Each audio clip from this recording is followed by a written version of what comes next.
दुर्योधन ने कहा कि मैं भी तो चल के देखूं। गया इंद्रप्रस्थ में, और जैसे ही इंद्रप्रस्थ पहुंचा दुर्योधन, इतना अद्भुत महल था, जो दिखता था वो होता नहीं था, और जो होता था वो दिखता। दुर्योधन ने अपनी धोती संभाली, उसे लगा कि यार यहाँ तो पानी पानी दिखाई दे रहा है, धोती संभाल करके चल रहा है, वहां तो पानी था ही नहीं, केवल दिखाई देता था। आगे देखा दुर्योधन ने, रंगोली बनी हुई है, चौक पूरे हुए, बहुत सुंदर है। अरे बोले यहाँ से तो आ गया, अब क्या धोती पकड़ना, अब क्या अपने को संभालना। इतना सुंदर, आंखें फटी की फटी रह गई दुर्योधन की। आगे बढ़ा, पानी था, गिरा छपाक से पानी में, पूरे कपड़े गीले हो गए। जोरदार 88वां झरोके से बड़ी जोर से व्यंग की हंसी आई। उसने कहा, देवर जी ये क्या हो गया। द्रौपदी की आवाज आई, गिर गए। अरे संभल के चलना सीखो देवर जी। पानी में गिरा हुआ दुर्योधन भीगा हुआ। द्रौपदी ने कहा, गिर गए ना, अब पता पड़ा कि इंद्रप्रस्थ क्या है और हस्तिनापुर क्या है। अरे तुम कैसे संभलोगे, अंधे का पुत्र अंधा ही होगा। बस यहां से महाभारत शुरू हो जाया करती है। द्रौपदी का चीरहरण महाभारत नहीं था, जुए में हारना महाभारत नहीं था। द्रौपदी का एक तीखा वचन कि अंधे का पुत्र अंधा ही होगा, बस इतनी सी वचन महाभारत की रचना करते हैं। ध्यान रखिए, उसी दिन दुर्योधन ने कसम खा ली कि आज जो अपमान तूने मेरा किया है, आज जो भरी सभा में तूने मेरा उपहास किया है, ठहर जा, एक दिन भरी सभा में तुझे नग्न नहीं किया तो मेरा नाम भी दुर्योधन नहीं होना चाहिए। इतनी सी बात ध्यान रखना। शब्द को संभाल के बोलिए, शब्द संभाल के बोलिए, शब्द के हाथ ना पांव। ध्यान रखिए, एक वाणी जीवन को तबाह कर देती है। अपमान किसी का मत करो। ध्यान रखना, बड़ा आदमी तो छोड़ो, छोटा सा तिनका का भी अपमान मत करना, वरना कितने भी बड़े योद्धा बन जाओ, एक तिनका आंख में चला जाए तो सारा युद्ध धरा रह जाया करता है। ध्यान रखिए, वाणी अच्छी बोलिए, किसी को अपमानित मत करिए। एक तीखे वचन ने, एक कटु वचन ने महाभारत की रचना कर दी। ध्यान रखिए, मीठा बोलो, अच्छा बोलो, विपत्तियों को आमंत्रण मत दो, मुसीबत को आमंत्रण मत दो। एक तीखा वचन 1000 विपत्तियों को लेकर अपने साथ आया करता है। ध्यान रखिए, बोलो तो बोलो सदा मीठे वचन। ध्यान रखिए, जो काम शक्ति से नहीं होते वो काम मिठास से हो जाया करते हैं। खुदा को भी पसंद नहीं शक्ति जुबान में, खुदा को भी पसंद नहीं शक्ति जुबान में, इसीलिए नहीं दी हड्डी जुबान में। ध्यान रखिए, पूरे शरीर में हड्डियां हैं, जुबान में हड्डी नहीं है, क्योंकि शक्ति पसंद नहीं करता वो ईश्वर। जुबान तो मुलायम होती है ना। ध्यान रखिए, जुबान जितनी मुलायम है, वचन उससे ज्यादा मुलायम होना चाहिए। एक बात याद रखना, जुबान में हड्डी तो बिल्कुल नहीं होती, एक भी हड्डी नहीं है जुबान में। लेकिन एक बात याद रखना बारामती वालों, उसमें हड्डी तो एक भी नहीं होती है, लेकिन ताकत इतनी है कि सारी हड्डियां तोड़वा के रख देगी। ध्यान रखना, एक भी हड्डी नहीं बचेगी। यदि वो अपनी पे आ गई तो सारी हड्डियां तोड़वा देगी तुम्हारी। बहुत महत्वपूर्ण है जुबान का, ध्यान रखना। आंख एक है, आंख दो है, काम एक है। ये आंख भी देखती है, ये आंख भी देखती है। कान दो हैं, दायां कान भी सुनता है, बायां कान भी सुनता है। नासा द्वार दो हैं, दाई नासिका, रामदेव बाबा अनुलोम विलोम है ना, दो होती है। ध्यान रखिए, विचार कर। बड़ी दिक्कत हो गई इस देश में। किस्मत है मेरी कि इतनी महिलाएं और इतने पुरुष मेरे प्रवचन में आ रहे हैं, वरना टाइम किसके पास है। महिलाओं के पास तो और भी नहीं है। एक महिला से मैंने पूछा, प्रवचन में नहीं आती? बोले नहीं आती महाराज। मैंने कहा क्यों नहीं आती है? बोले करूं क्या महाराज, रात को 12 बजे तक तो एकता कपूर जगाती है। रात को 12 बजे तक तो एकता कपूर नहीं सोने देती है।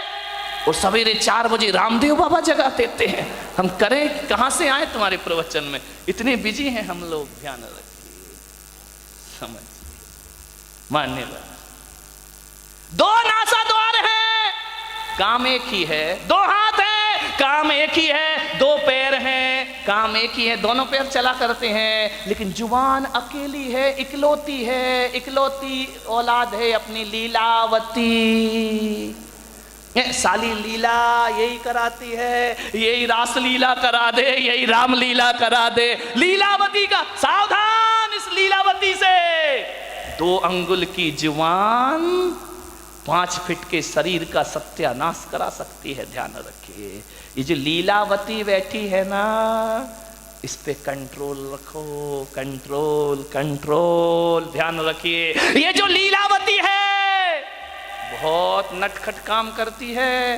पूरे शरीर में अकेली है, इकलौती औलाद है इस मुंह की। लेकिन एक बात ध्यान रखना, ये जो लीलावती है ना, है तो अकेली, काम डबल करती है। ध्यान रखना, एक चखना और एक बकना। ध्यान रखिए, जो 2 हैं वो एक काम करते, जो अकेली है वो ये चखती भी है। और मीठा खाना याद रहा पर मीठा बोलना भूल गए। ध्यान रखिए, एक तोता तीखा तीखा खाता है, मिर्च खाता है तोता, मीठा मीठा बोलता है। और हम मीठा मीठा खाते हैं, बोल दो तीखा तीखा बोलते हैं हमें जुबान से। जुबान को संभाल के रखो, वाणी सुंदर बनाओ। एक कितनी भी सुंदर महिला हो, खूबसूरत महिला हो, आसमान से उतरी हुई परी हो, ध्यान रखना, आप सोचते हो ना कि थोड़ी सी लिपस्टिक से हम बड़े अट्रैक्टिव लगेंगे। नहीं नहीं, कौन बोला महाराज हमारे पीछे क्यों पड़े हो तुम? ध्यान रख, लिपस्टिक लगा के आप सोचते कि हम सुंदर हो गए हैं। मैं आपसे निवेदन करता हूं, ओंठ कितने भी सुंदर बना लो, कितने भी लिपस्टिक लगा लो, कितने भी पतले ओंठ हो जाएं तुम्हारे, कितने भी गुलाबी ओंठ हो जाएं, लेकिन वाणी कड़वी हो तो बताइए आपका सौंदर्य कितनी देर टिकने वाला है? ओंठों का सौंदर्य ज्यादा नहीं टिका करता है। मुझे तो समझ नहीं आता है, ये महिलाएं लिपस्टिक लगा के अपने को सुंदर समझती हैं, आदमी तो लिपस्टिक नहीं लगाता ना। नहीं, बारामती का मुझे पता, लगाते हो क्या? नहीं लगाते ना। एक बात बताओ, ये सोचती है लिपस्टिक से सुंदरता बढ़ती है, तो लिपस्टिक लगा के सुंदर दिखने वाली देवी हो, बिना लिपस्टिक वाले पे क्यों मरती हो? फैसला करो, फैसला। ये तो लिपस्टिक जान इन पे ही देती है लोग। ध्यान रखिए, इसका मतलब है लिपस्टिक कितनी भी अच्छी हो, चेहरे की सुंदरता कितनी देर की? आधे घंटे। एक बात बताओ, एक सुंदर चेहरे को एक बार देखोगे, 2 बार देखोगे, 3 बार देखोगे, बार बार देखोगे, उस चेहरे से भी जी भर जाएगा। ध्यान रखिए, ध्यान रखना, ज्यादा सुंदर चेहरा कितने दिन अच्छा लगेगा? 1 साल, 2 साल। कितनी भी सुंदर पत्नी ले आओ बेटा, साल भर बाद तो वही हालत है कि वो बड़बड़ा रही है, अपन चुपचाप सुन रहे हैं बैठ करके। खाना खाएगी तभी बोलेगी। ध्यान रखना, ये आदमियों की जिंदगी इसी में, बेचारे हर थके हुए हारे हुए तो आते हैं दुकान से, वो जैसे ही आया और इनकी रामायण शुरू हो जाया करती है। देवरानी ने ये कहा, जिठानी ने वो कहा, तेरी अम्मा ने ये, परसते भी जा रही है। महिलाओं से निवेदन है, जब पति घर में आए तो उसकी थाली में रोटी परोसो, रोटी। दिन भर की किचकिच मत परोसो उसकी थाली में, वरना थाली फेंक करके इतना परेशान। उसी समय मैंने एक महिला से बोला, खाते समय क्यों बोलती हो? बोले खाते समय तो वो चुपचाप सुनता है, मुंह में रोटी रहती है, सुनते रहता है, अपन बोलते जाओ, देवी बोलते जा रही, बोलते जा रही, बोलते जा रही है, वो बेचारा खाते जा रहा, खाते जा रहा, क्या करे? इधर सुने या इधर सुने, खा रहा। ऐसी हालत है जैसे सड़क के किनारे भुट्टा सिकता है ना, भुट्टे नहीं सेकते रहते, वो एक हाथ से हवा करते जा रहा, भुट्टा सिकते जा रहा, हवा करते जा रहा, भुट्टा सिकते जा रहा, रोटी पटकते जा रही, भुट्टा सिकते जा रहा, सिकते जा रहा, सिक गया भुट्टा, क्या रोटी खाए बेचारा। ध्यान रखो, खाते समय तो कहा है कुत्ते को भी परेशान, ये तो फिर क्या बोली, इतनी तेज है बारामती की महिलाएं, इतनी तेज इतनी तेज इतनी तेज कि एक दिन दो पति पत्नी बाजार गए, पति ने पत्नी से कहा तू कहे फैशन है, तू कहे तो एक कुत्ता खरीद ले। पत्नी ने ऊपर से नीचे तक देखा, बोली क्या जरूरत है, बोली जब से तुम मिले हो। कौन बोला हर तमन्ना पूरी हो गई मेरी, ध्यान रखिए। मान एक बच्चा रो रहा था, बहुत जोरों से रो रहा था, पत्नी ने कहा देख भी नहीं सकते हो बच्चा रो रहा है, मैं खाना बना रही हूं। तो बोले पहले सुन तो ले, काय के लिए रो रहा है। अरे बोले जो भी रो रहा कर दो पूरा। बोले नहीं पहले सुन। बोले क्या? ये रो रहा है कि मुझे गधे पे बैठना है। तो पत्नी ने कहा कंधे पे बिठा के 3 चक्कर नहीं लगा सकते क्या? कुछ लोगों को घर जाके समझ में आएगा, ध्यान रखिए। एक बार यही दुर्घटना घट गई। एक बच्चे ने पूछा अपनी मम्मी से कि मम्मी, एल्बम देख रहा था शादी का, बोले पापा घोड़े पे बैठ के आ रहे हैं। बोले हाँ। बोले मम्मी एक बात बताओ, ये शादी में दूल्हा घोड़ी पर बैठकर ही क्यों आता है, गधे पे बैठ के क्यों नहीं आता है? बोले बेटा एक गधा दूसरे गधे पे नहीं बैठ सकता है। ध्यान रखिए, मान मीठा बहुत मीठा बोलिए, जिंदगी में मीठी वाणी बोलिए, विचार करना है आपको, वाणी में मिठास भरो। लिपस्टिक से जीवन सुंदर नहीं होता है। लिपस्टिक की सुंदरता 1 दिन 2 दिन 3 दिन, साल भर बाद वो चेहरा बेकार लगने लगता है, ध्यान रखना। लेकिन यदि वाणी मीठी हुई ना तो मिलते समय भी अच्छा लगता है, और बिछुड़ जाओ तो मीठी वाणी की याद जब जब आती है तब तक सुख की अनुभूतियां प्रारंभ हो जाया करती हैं। मीठी वाणी तो वो होती है बिछड़ने के बाद भी आदमी को याद रहा करती है, ध्यान रखिए। मैंने बारामती में भी ज्यादा घूमा नहीं हूं, उधर गया था पीछे एक दिन, इतने सुंदर मकान, मैंने कहा क्या गजब कर दिया भाई।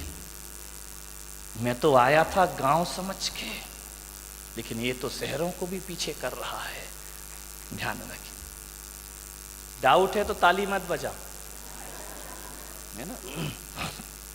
इतने सुंदर मकान, इतने सुंदर मकान, इतने खूबसूरत फर्नीचर लगा है मकानों में, विदेशी टाइल लगे हुए हैं, ध्यान रखना।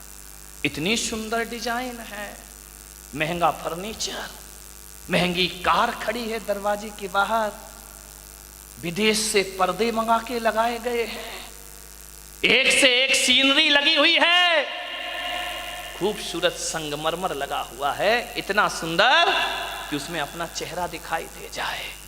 एक बात बताओ मेरे भाई, जिसका बहुत महंगा मकान हो, बहुत सुंदर फर्नीचर लगा हो, बहुत अच्छा सोफा सेट हो, डाइनिंग सेट बहुत सुंदर हो, ड्रेसिंग टेबल बहुत सुंदर हो, अलमारियां बहुत सुंदर हो, एक बात बताना, और कोई उस घर में जाए, बस सब कुछ सुंदर हो, आपकी देखकर आंखें फटी की फटी रह जाएं, कितना सुंदर मकान है।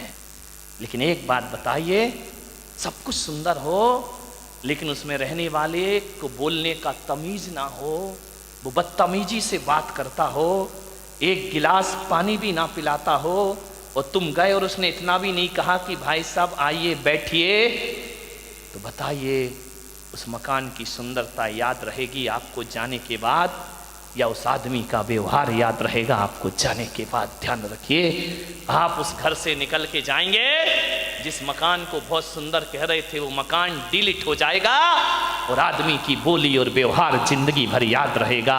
और एक बात मैं आपसे कहता हूं, एक का मकान तो बहुत सुंदर नहीं है, बहुत कीमती मकान नहीं है, साधारण से फ्लैट में रहता है, लेकिन जैसे ही तुम जाते हो बड़े आदर से बोलता है, बड़े अदब से बात करता है। आइए भाई साहब बैठिए, ठंडा लेंगे या गरम लेंगे? आप क्या लेना चाहते, मीठा लेंगे नमकीन? अरे नहीं नहीं कुछ, अरे भाई साहब आए हो कुछ तो लेकर जाना पड़ेगा, ऐसा नहीं हो सकता, हमारे यहाँ कब कब पधारते हो, आपको जरूर कुछ लेना होगा, आपको भूख भी नहीं है तो भी उसके व्यवहार और मिठास के कारण आपको खाना पड़ेगा। आप एक बात बताइए मेरे भाई, जब आप घर चले जाओगे वो सुंदर मकान याद करोगे या उसका दुर्व्यवहार याद करोगे? और घर जाओगे ये घटिया मकान याद करोगे या आदमी का व्यवहार याद करोगे? ध्यान रखिए, सुंदर मकानों को याद नहीं किया जाता है, सुंदर वाणी और व्यवहार को याद रख